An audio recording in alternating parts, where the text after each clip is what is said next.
नमस्कार, आदाब, सत श्री अकाल। द क्लासरूम में आप सभी का स्वागत है। मैं हूँ रविशंकर कुमार और हम बात करेंगे टेलीग्राम, जो अस्थायी तौर पर प्रतिबंध कर दिया गया है, जिससे बहुत लोगों की परेशानी का सामने से गुजरना पड़ रहा है, बहुत बाधाओं से गुजरना पड़ रहा है। क्योंकि टेलीग्राम एक ऐसा रिसोर्सेज है जिसके माध्यम से कुछ भी मटेरियल्स वगैरह है बच्चों तक पहुँचाया जाता है, या कुछ चीज़ चाहिए तो वहाँ से एक दूसरे तक पहुंचाया जाता है। लेकिन क्या है कि अस्थायी तौर पर बैन होने के कारण इतनी सारी समस्या आ रही है कि एक जगह से दूसरी जगह कुछ चीजें भेजनी है तो भेज नहीं पा रहा हूँ। और बहुत लोगों का शिकायत है कि सर मटेरियल नहीं आ रहा है, कुछ चीजें नहीं आ रही है। तो ये जो नीट का जो एग्जाम हुआ था तो उसका पेपर लीक हो गया था, तो उसका फिर से री एग्जाम आज हो रहा है। तो उसी को मद्देनजर रखते हुए टेलीग्राम को अस्थायी तौर पर प्रतिबंध किया गया है। तो जो चीज जरूरी है, जो चीज करना चाहिए, सरकार वह कर नहीं रही है। सबसे पहले जो उसने पेपर लीक किया था, मतलब शिक्षा मंत्री को इस्तीफा दे देना चाहिए था। जिन्होंने पेपर लीक किया था उन पर कार्रवाई करनी चाहिए था, उन पर लगाम लगानी चाहिए थी।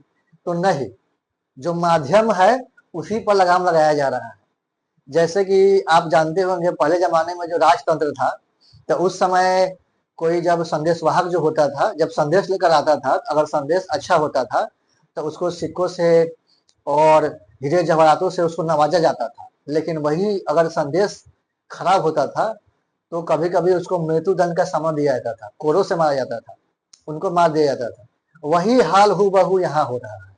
जिन्होंने नीट का पेपर लीक किया वो इस्तीफा दे नहीं रहे हैं, जिन्होंने करवाया उनको पकड़ नहीं रहे हैं, बल्कि जिस माध्यम से आया है हम उस माध्यम पर प्रतिबंध लगा दे रहे हैं।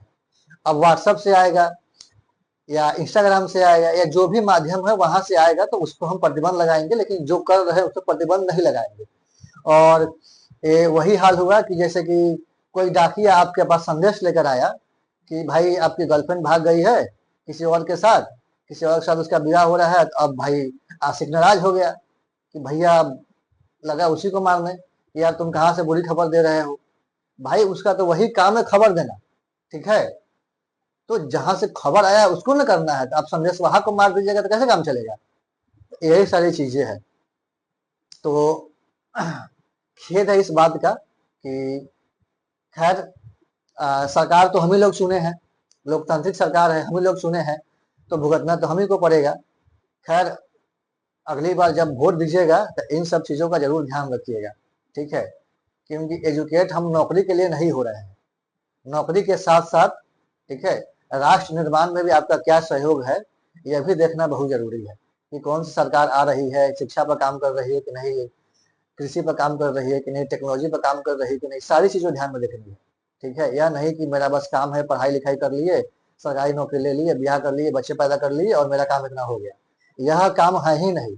पढ़ाई का मतलब है कि राष्ट्र को आगे ले जाना, चरित्र का निर्माण करना है, ठीक है। तो इन सब बातों पर ध्यान देना बहुत जरूरी है। तो ठीक है, मिलते हैं नेक्स्ट लेक्चर में। तब तक के लिए हंसते रहिए, मुस्कुराते रहिए और देखते रहिए द क्लास। देखते भाई।